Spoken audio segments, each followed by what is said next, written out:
곽수종의 뉴스 정면 승부. 곽수종의 뉴스 정면 승부.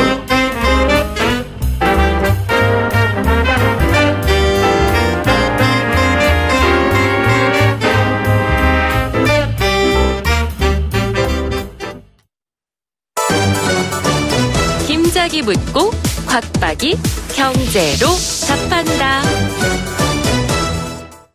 주파수 94.5 YTN 뉴스 FM 곽수종의 뉴스 정면 승부 3부 시작하겠습니다. 김 작가 질문 주세요. 네, 김 작가입니다. 지하상가 쇼핑몰이나 길거리 작은 가게들 보면 현금은 1만 원, 카드는 1만 2천 원이라는 문구 네. 써 있는 곳들 되게 많잖아요. 네. 자영업자들은 카드 수수료 때문에 그렇다고 하면서 신용카드 위무수납제를 폐지해야 한다는 주장을 하더라고요. 예. 근데 이걸 폐지하면 자영업자에게만 유리하고 소비자들한테는 불리한 거 아닌가요? 근데 정부는 신용카드 위무수납제 폐지 주장에 힘을 싣고 있다고 하더라고요. 그러니까 이거 왜 이제, 그런? 네. 예. 그러니까 이제 신용카드 의무 수납제라고 하는 게 신용카드를 내면 무조건 신용카드를 받아줘야 된다는 거잖아요. 계산을 해줘야 된다는 거잖아요.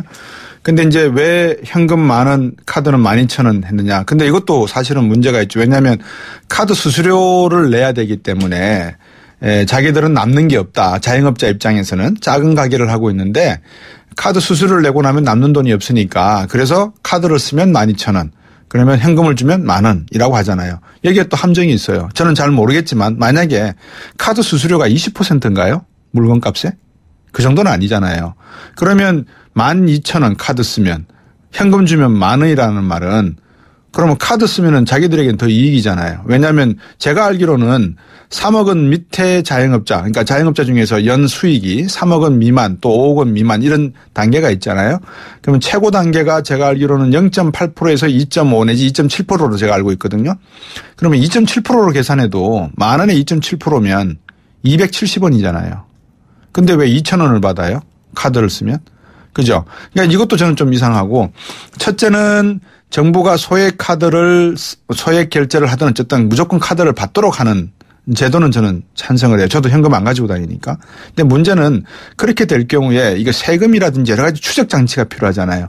그 기술은 정부가 하는 거예요. 그거는 납세자들에게 의무를 부여할 따름이지 그거를 피해갈 경우 자영업자들은 현금 영수증 결제 안 해주니까 10,000원 하잖아요. 그럼 그렇게 할인해 줄 경우에 피해가는 세금은 정부가 추적해서 받아내야 되잖아요. 이제 그런 문제들이 존재하는 것 같고 의무 수납제 폐지 주장을 하게 되면 아이고 작은 돈 1,000원짜리 물 사면서도 현금을 내야 되잖아요. 그럼 현금을 가져가야 되는 거 아니겠어요? 이게 좀 불편하지 않을까요? 저는 그렇게 생각해요. 인진 씨. 네, 이상입니다. 지금 여러분께서는 경제학자 곽수종 교수가 진행하는 YTN 뉴스 FM 곽수종의 뉴스 정면 승부를 듣고 계십니다.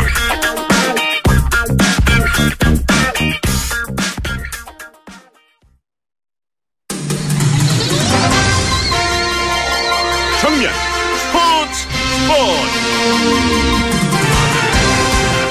예, 오늘 하루 있었던 스포츠 소식 정리해서 알려드리는 스포츠 정면 승부 시간입니다. 박인 기자입니다. 안녕하세요. 네, 안녕하세요. 황재균 선수가 메이저리그 이제 무대를 시작하나요? 데뷔하나요? 네, 샌프란시스코 자이언츠 황재균 선수가 내일 새벽 4시 45분에 네. 홈에서 열리는 콜로라도와 경기에서 3루수로 선발 출전해서 메이저리그 데뷔전을 치를 예정입니다. 네. 황재균 선수가 그동안에 마이너리그에 있었죠? 네, 맞습니다. 올해 샌프란시스코 산하 마이너리그 팀 68경기에 출전해서 타율 2할 8푼 7리 홈런 7개를 기록 중이었고요. 사실 7월 1일까지 메이저리그 부름을 받지 못할 경우에는 국내 복귀까지 고려했었는데 마침 내야수가 부상을 당한 황재균 전격적으로 콜업했습니다. 그렇군요. 황재균 선수로는 진짜 마지막에 겨우 이렇게 살아난 어떻게 보면은 상당히 좀 기쁘면서도 한편으로는 잘해야 되겠다라는 부담이 있겠습니다. 네, 맞습니다. 꼭 그럴 마음일 것 같은데요. 사실 황재균 선수가 지난 시즌을 마친 뒤에 롯데에서 자유계약 선수 자격을 얻었고요. 국내 팀들로부터 수십억 제의를 받았는데 그 돈 대신에 도전을 택한 상황이고요. 또 마지막에 또 이렇게 3개월 동안 마이너리그에서 또 눈물 젖은 빵을 먹었는데 네. 마지막에 이런 기회를 잡으면서 예. 내일 또 간절한 마음으로 또 메이저리그 데뷔전을 치를 것으로 보입니다. 예, 고생한 만큼 그런 마음으로 초심을 잃지 말고 열심히 해서 꿈을 이루길 바라고요. 축구 스타가 테니스 선수로 성공에 변신한 사람이 있다고요? 네, 그 이탈리아 축구 대표팀의 그 전설적인 수비수 말디니가 예. 그 은퇴 후에 테니스 선수로 깜짝 변신했고요. 네. 오늘 이탈리아에서 열린 챌린지 대회 그 복식을 했는데 또 첫 경기라서 그런지 0대2 예. 지금 우리 박민 기자하고 인터뷰하는 과정에 전화 상태가 좀 고르지 않아서 이 전화 목소리가 좀 끊겼다 연결됐다 하니까 청취자 여러분들께서 이해해 주시기 바라고요. 마지막 질문 하나 드릴게요. 스포츠 선수 중에서 종목 바꾼 선수들 방금 축구에서 테니스로 바꿨는데 그런 선수들 있나요? 네, 그 농구 황제 마이클 조단도 네. 시카고 불스를 떠나서 그렇죠. 메이저리그 시카고 화이트 마이너리그 팀에 입단한 적이 있고요. 네네. 또 야구 선수로는 성공을 거두지 못하고 농구 코트로 복귀한 사례도 있고, 네. 또 반면에 그 디온 샌더스 같은 선수는 또 메이저리그와 그 미국 프로풋볼에서 모두 활약한 사례가 있고, 예. 또 우리가 잘 알고 있는 육상 스타 우사인 볼트 선수 같은 경우에는 또 올해 은퇴할 예정인데요. 네. 또 본인이 축구 선수로의 그 전향을 꿈꾸고 있습니다. 아, 이 사커인가요? 축구 선수라고 하는 게? 풋볼인가요? 미식 축구인가요? 네, 그 축구 그 잉글랜드 프리미어리그 예. 맨체스터 그렇군요. 유나이티드 팬이라서 예. 그 팀에서 뛰고 싶은 꿈이 있다고 합니다. 예. 오늘 말씀 잘 들었습니다. 박민 기자. 고맙습니다. 네, 감사합니다. 예, 중앙일보 박민 기자였습니다. 곽수종의 뉴스 정면 승부. 방송 들으시고 의견 있으신 분들은 지금 바로 샵 0945, 샵 0945. 짧은 문자 50원, 긴 문자 100원이 부과되는 휴대전화 문자 메시지를 보내주세요. 오늘 들으신 방송은 YTN 라디오 홈페이지와 곽수종의 뉴스 정면 승부 팟캐스트를 통해 다시 확인할 수 있습니다.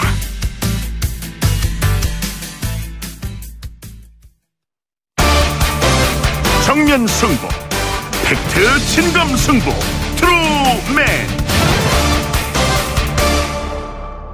이 요즘 젊은 친구들이 쓰는 말 중에 여러 가지 그 신조어들이 많은데요. 팩트테러라는 말이 있어요. 팩터라고 해서.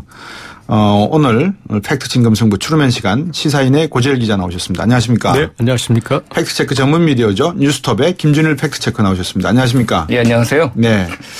자, 이 코너가 뭐 팩트체커이죠. 가짜뉴스 가려내고, 거짓에 가려진 진실을 알아내는 그런 건데요.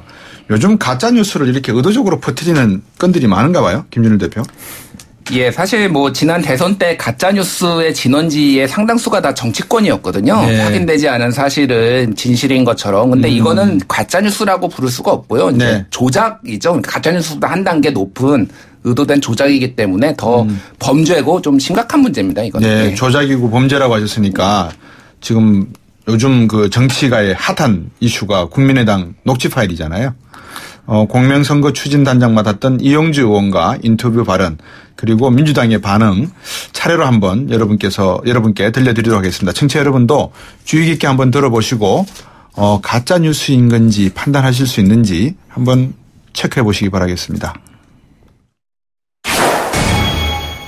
아빠가 얘기를 해서 어디에 이력서만 내면 된다고 얘기를 했던 것 같은데 걔가 뭘 알겠어요. 아빠가 하라는 대로 해서 했던 걸로 나는 그렇게 알고 있었어. 보시면 아시겠지만 뭐 예상대로 문재인 후보 측 민주당 측 고발까지 했지 않습니까? 그럼 민주당이 이번 사건에 대해서 이렇게 강력히 고발에 나선 이유는 문재인 후보가 직접 관여했다는 부분이 나타나 있어서 강력히 대응을 하고 있는 겁니다.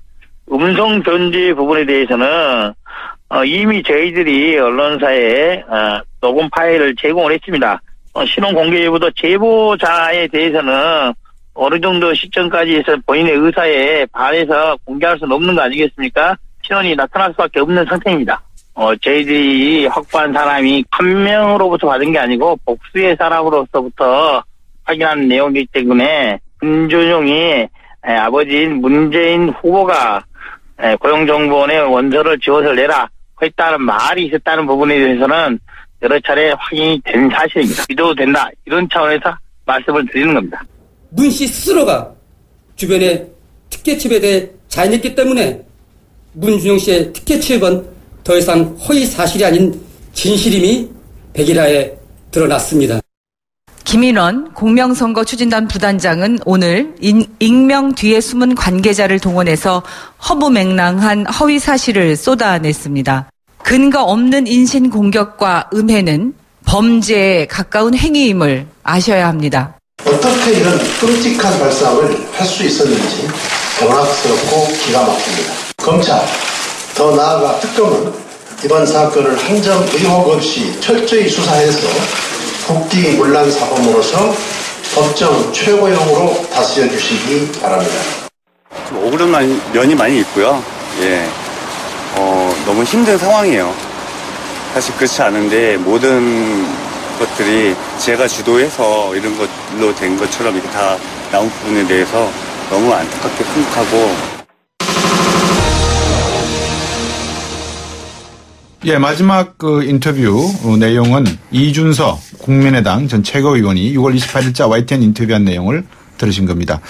두 분께서 방금 들으셨지만 음성 변조 녹취 5월 5일 날 국민의당 준용 씨 특혜 채용 의혹을 규명할 스모킹 건이라면서 언론에 공개한 내용인데요. 자, 오늘 이준서 전 최고위원 YTN 취재진과 만나서 억울하다 주장했습니다. 어떻게 보십니까?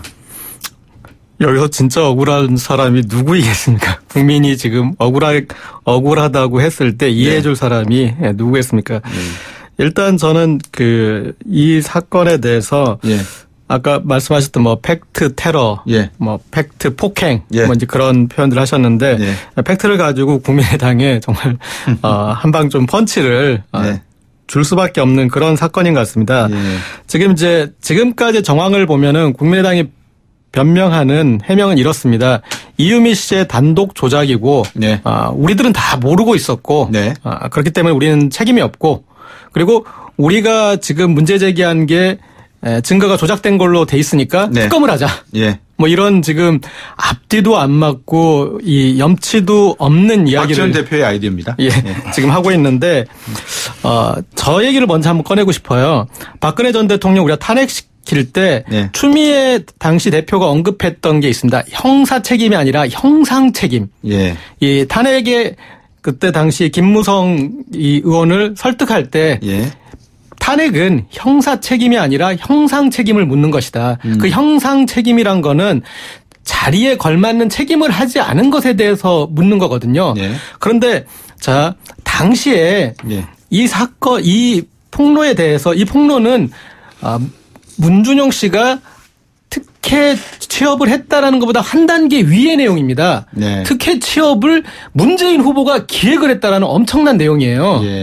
그런데 그 내용을 폭로하는데 이 과정에 있어서 확인하지 않은 것에 대해서 그것은 그 당사자가 조작한 것이기 때문에 우리가 아무 책임이 없다라고 말하는 건 아까 말씀드린 그 형상 책임을 벗어나는 얘기죠. 그래서 여기서 검찰 수사를 지켜보느니 법원 판단, 법원 재판을 기다리니 그런 것들은 이 국민의 뜻에 응답하는 정치인들이 해야 될 얘기는 아닌 것 같습니다. 김준일 대표. 일단 먼저 지금까지 나온 거를 팩트를 좀 정리해 드릴게요. 이제 국민의당이 오늘 인터뷰한 것과 이제 처음에 이제 얘기가 나온 거는 4월 27일 날 이유미 씨가 이준서 전 최고위원하고 술자리를 가집니다. 그래서 거기서 이유미 씨가 내가 파순수 출신을 몇 년 전부터 알고 있다라고 이준서 씨한테 얘기를 하죠. 근데 이미 국민의당에서는 꾸준하게 그 특혜 의혹을 제기해 오지 않습니까? 그러니까 귀가 솔깃한 거죠, 이준서 의원이. 그래서 이준서 의원이 다음 날 4월 28일 날 기자들하고 상의를 합니다. 이런 사실이 있다더라. 그러니까 기자들이 그걸 듣고 좀 더 구체적으로 자료를 가져와 봐라. 이 증언만으로 안 된다라고 하니까 다시 이제 이유미 씨한테 증거가 뭐냐라고 얘기했죠. 그러니까 4월 30일 날 이유미 씨는 파순수 졸업생한테 들은 얘기다라고 이제 전달을 했는데 그거를 다시 기자들은 이거 가지고 못 믿겠다 하니까 5월 1일 날 이유미 씨가 카카오톡을 조작해가지고 그 동생하고 아들 그 카카오톡 조작해서 했죠. 그거를 보냅니다. 그리고 기자들이 또 받아보니까 이거 가지고 부족하다 그래서 녹취 파일을 달라라고 한 거죠. 그러니까 5월 3일 날 이유미 씨가 조작을 해서 녹취 파일을 이준서 씨한테 보냅니다. 그래서 이준서 씨는 다시 기자들한테 그러니까 유포를 한 거죠. 그러니까 유포를 한 건 아니니까 5월 5일 날 이제 기자회견을 가진 거죠. 문제는 이제 하나만 더 포함을 하자면 5월 6일 날 이제 민주당에서 고발을 합니다. 기자회견을 하고. 그래서 이유미 씨가 이제 불안을 느끼면서 이제는 그만두고 싶다. 예. 당이 케어해줘야 된다라고 말한 게 이제 카카오톡에 나와 있는데요. 예. 그러면은 이렇게 불안하다, 케어해줘야 된다라고 말을 했다라는 것은 이게 예. 조작이라는 그런 어떤 그런 베이스를 깔고 얘기한 거거든요. 예. 그런데 이거를 마치 국민의당은 전혀 자기들은 몰랐다는 것처럼 예. 얘기하는 게 좀 이상한 거죠. 그러니까 현재 상황이. 예. 제가 객관적으로 지금 이거 정황 증거만 듣고서 느끼기에는 이유미 씨가 당이 나를 보호해준다라고 하는 의미는 어떻게 들으면 지금 이 사건이 상당히 확대되는 네. 상황이기 때문에 나로서도 이게 불안하다. 이거 어디까지 파장이 튈지 그래서 단순하게 내가 지금 조작하고 있기 때문에 이게 불안하다라는 의미도 함께 있겠지만 언뜻 들으면 그냥 나이브하게 정말 지금 이게 문제가 심각해질 수 있으니 이거 보호를 좀 해줘야 되는 거 아니냐 이런 이야기도 들릴 수 있는 것 같은데요. 네. 그리고 이제 이 사건은 좀 이제 꼼꼼히 하나하나 이렇게 따져봐야 되는데 네. 일단 이 조작의 당사자인 이유미 씨에 대해서도 좀 짚어야 될 것 같습니다. 처음에 이제 국민의당에서 늘 이것은 이제 당 차원의 어떤 문제라기보다는 한 네. 당원, 열성 당원의 문제인 것처럼 그런 프레임을 짜고 있는데 네. 이분은 그냥 열성 당원으로 분류하실 수 있는 그런 분류에 해당되는 분이 아니에요. 네. 일단 안철수 후보의 제자 출신이고요. 예. 그리고 당에 공천 신청을 해서 2012년과 2016년에 여수갑 안철수 후보의 예. 부인의 고향이죠. 예. 그런 거기서 공천을 2번이나 신청했던 예. 그런 분이고 예. 2012년 대선에 선거 회고록을 썼던 분이에요. 예. 그런 분을 그리고 어쨌든 그래서 이 후보 주변에 예. 측근으로 분류할 수 있는 인물인데 예. 그냥 당원 열성 당원의 조작 이런 프레임으로는 좀 볼 수가 없을 것 같고요. 그리고 당시에 네. 국민의당 상황이 몇 번의 그때 확인되지 않은 내용이 네. 발표됐다가 나중에 정정하기도 했습니다. 예. 당장 그 고용정보원 관련해서도 권양숙 여사의 친척이 예. 거기에 특혜 취업을 했다 이런 식으로 예. 했다가 알고 보니까 친척이 아니더라. 예. 이제 뭐 그런 밝혀지기도 했는데 예. 지금의 어떤 비슷한 양상인데 당시에도 적반하장이 있었습니다. 네. 주승용 원내대표가 오히려 고용정보원에 따지러 가요. 예. 본인들이 이제 허위 정보를 얘기했음에도 불구하고 예. 왜 여기 제대로 안 하느냐 이렇게 제대로 했으면 우리가 이렇게 잘못 알고 발표를 하지 않았을 거 아니냐 이런 식으로 예. 하면서 책임 전가를 하는데 예.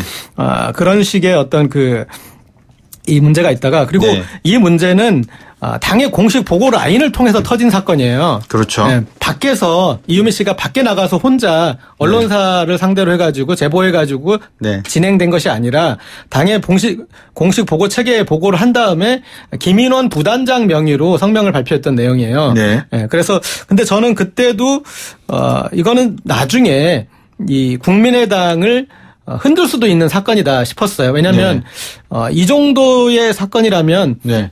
당 차원에서 정말 큰 판단을 하고 보도해야 되는 내용입니다. 제가 비유를 좀 하나 드리자면 그러시죠. 만약에 제가 시사인에서 네.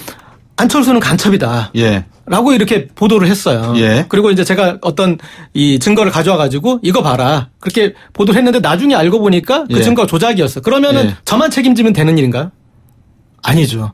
예. 시사에서 공식 판단 체계에 의해서 보도를 했기 때문에 편집국과 시사인이 책임을 져야 되는 문제입니다. 네. 그것도 마찬가지예요. 예. 그러니까 이유미 씨가 그 조작을 했더라도 그것을 확인해야 되는 책임이 반드시 있고 예. 보고 라인만 따지더라도 김인원 부단장 그리고 예. 김성호 수석 부단장 그리고 이용주 단장 그리고 장병환 총괄 본부장이 있습니다. 예. 예. 그리고 이 상임 선대위원장이었던 예.